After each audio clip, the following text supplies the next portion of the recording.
Good morning class. देखिए आगे। जन्म से ही वे अपने साथ लाते हैं कपास, पृथ्वी घूमती हुई आती है उनके बेचैन पैरों के पास। जब वे दौड़ते हैं बेसुध, छतों को भी नरम बनाते हुए, दिशाओं को मृदंग की तरह बजाते हुए। जब वे पैंक भरते हुए चले जाते हैं, पैग माने पग भरते हुए, पग पैरों के पग भरते हुए चले जाते आते हैं, डाल की तरह लचीले वेग से अक्सर। तो कवि ने यहाँ पे बच्चों की कोमलता और चंचलता या निर्भीकता या साहस का वर्णन कवि के द्वारा किया गया है। देखिए क्या किया गया है। जन्म से ही वे अपने साथ लाते हैं कपास। बच्चे जो हैं, आलोक धनवा जी कहते हैं कि बच्चे जन्म से ही कोमल स्वभाव के प्रति होते हैं। किस प्रकार से? जिस प्रकार से कपास या रुई होती है, उसी प्रकार से बच्चों का स्वभाव कोमल होता है।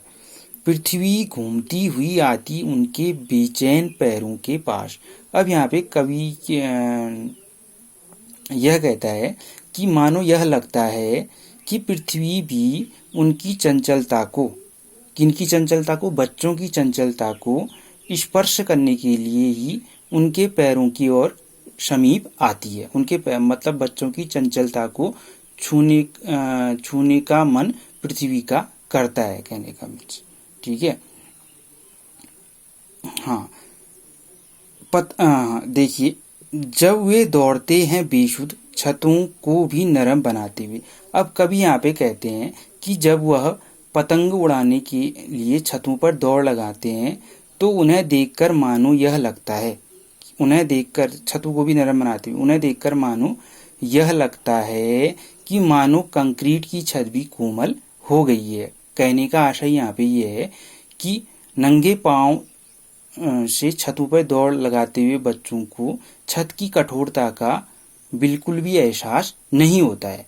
वह जब पतंग लेने के लिए दौड़ पड़ते हैं तो जो छत की जो कठोरता है उसका एहसास उनको नहीं हो पाता है।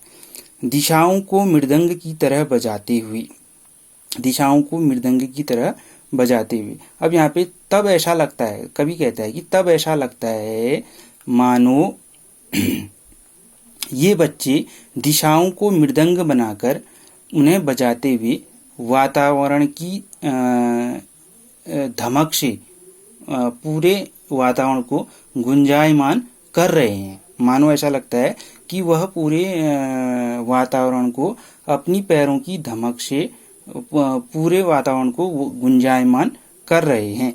जब वे पैंक भरते हुए चले आते हैं, डाल की तरह लचीले वेग से अक्सर।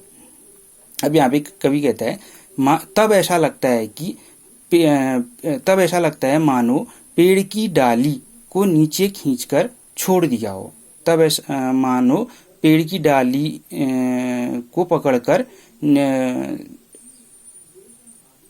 पकड़कर नीचे खींचकर छोड़ दिया हो। आपने देखा होगा पेड़ की डाली को आप अगर जितना चाहे उतना मोड़ सकते हैं। अगर नीचे को अगर आप लेंगे उसको, वह उसे छोड़ेंगे तो वह अपनी जगह पे चला जाता है। तो इसी प्रकार वह बच्चे भी पतंग को लेने के लिए इधर उधर